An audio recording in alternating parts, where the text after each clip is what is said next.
Well, it's good to see everybody. Hope everybody had a nice Thanksgiving holiday. I know it's a busy time for everybody in sports, whether you're covering it or working in it.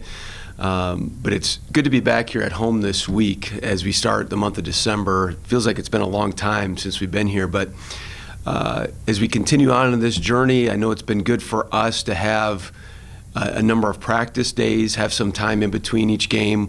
We're going to see that a lot this month, also with final exams and other things. But as I've continued to tell the team from the summer into Saturday in our last practice, that our mission is to become the best version of us and to keep finding ways to get better and better, and along that journey be able to compete at the highest level we possibly can. And with the next game being the most important, that game happens to be Oklahoma State coming here on Wednesday.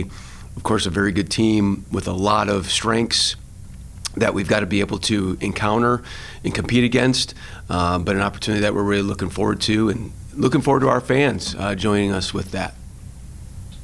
Any other questions?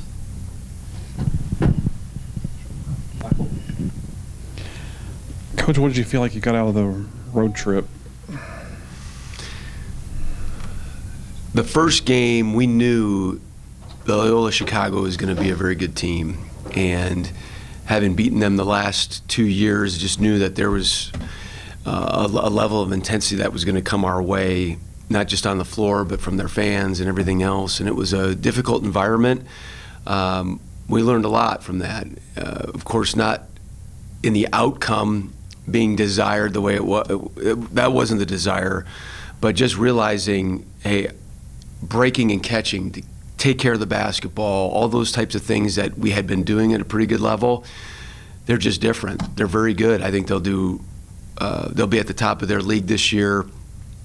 What I did learn from our group, having had that with looking at 4 more nights on the road, is we have a resilient group. They were ready to get back to work. Of course, they weren't happy with the way we played, and they prepared. They got ready, and I thought put together a very good performance for the Detroit game and winning by 19. And they had shown Detroit some good games. They played Wake Forest tough. They won at Ball State, and then turning it right over. Again, the reason we wanted to play an event like that is being able to turn the page quickly, do a lot more mental preparation, video, ballroom walkthrough. Thought we handled some of it well, but there were some pieces that we missed. From some of the things we needed to guard better to some of the things we needed to do better offensively. And give credit to Georgia State. They beat us. We needed to play better, and we needed to be able to turn the page quicker. So we learned some of the things that we need to do as a staff with our group, just to make sure, hey, these are the types of things that we've got to get ready for come conference tournament play when we're hoping to go back to back to back. And so that was a good, valuable lesson for our group. You made some lineup changes on the road. Do you feel like the most recent lineup is what you're going to go forward with, or is it still a work in progress? I think everything's a work in progress. As guys continue to get healthy, as we continue to look at role definition and how we're doing things, I think as you look across college basketball, and we're not unlike a lot, but we're especially, we have from last year 1 starter back that's playing big minutes right now, and that's Isaiah Barnes. Now, Keeson Willis played minutes. He's played minutes in his career, but missed last year. You got a number of guys that are jumping in. I mean, a lot of things are new. And so this is always a work in progress. We're trying to help each individual get better, along with how we form the collective group to function the best way possible. What do you like about, and I mean, you probably seem to strive to try to play Oklahoma and Oklahoma State as often as possible. Is that correct?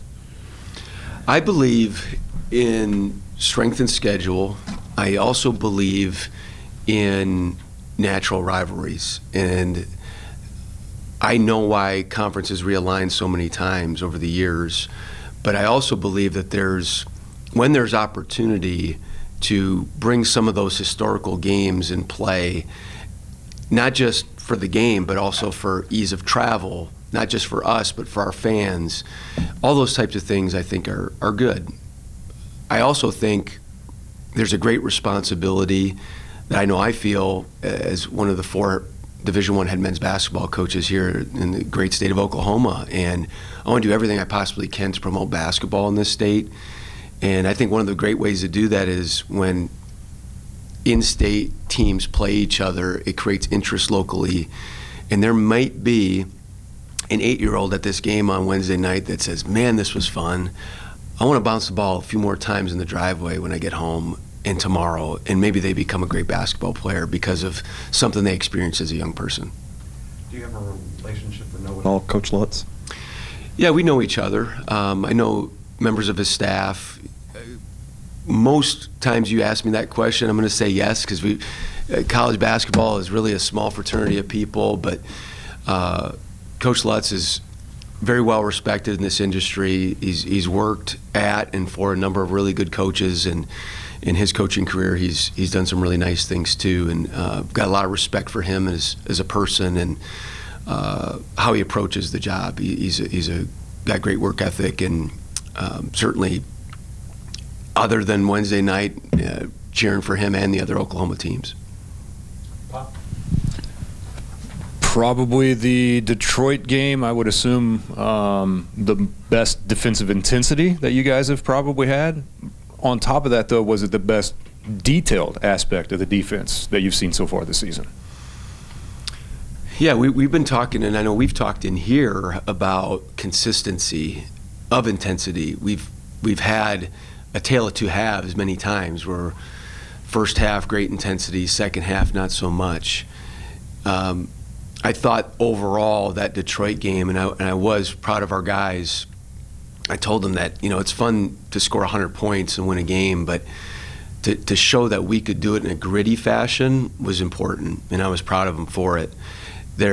Detroit, again, the way that they play and the way that they get on the glass and some of the different things that they did, I thought our guys were really locked in that preparation leading up to it. Again, nobody liked how the Loyola Chicago game went, and it really caught their attention, and these are the types of things that we needed to do. But without a doubt, to hold them to 44 points was great. What do you see out of Oklahoma State when you watch them on film? So first, if you just look at their roster, I mean, they're 10th in all of college basketball in Division I experience. They've got 7 seniors. They are very, very old. They're big. They've got men on their team. They've got a deep roster of guys that will do a few things. They're going to play fast. They're going to play hard. They're going to crash the glass. And they, right now, are winning both the rebound margin and the turnover margin, and that's not an easy thing to do, just in style of play and so forth. But they're taking care of it well, but they're turning people over. They're getting on the glass, and then holding people to 1 shot. So they're getting more shots in games than their opponents. They've only played 6 games so far. They've had a lot of time leading up to this game. They could be doing some things differently, I don't know. But they're really going to push that ball hard and try to get a layup early in the clock. They're going to put it inside, and when that shot goes up, they're going to try to go get it. Coach, with the rebounding issues that you've had, I mean, you can't make a 6'5" guy 6'8" and have him gain 20 pounds and be a great rebounder. But what can you do with the current roster to rebound better? So the biggest thing is we've got to be able to guard the basketball better. And I know immediately you say, well, a shot is a shot, whether it's inside or outside. They all have to be rebounded. Well, in our opinion, it's easier. It should be easier to rebound shots that you expect are going up, number one. And we don't want that to be by the basket. That's where size can really just get you, because the ball is up. Now it's a game of like volleyball, and who can get up there the fastest and the quickest, the highest. If we can force perimeter shots, primarily, preferably long distance contested twos that we expect and see them coming, then it becomes more of a leverage game where we've got to then be able to use our size to not undercut, but just hold people, just to be able to get into people's legs, because it's hard to jump when you're in someone's legs.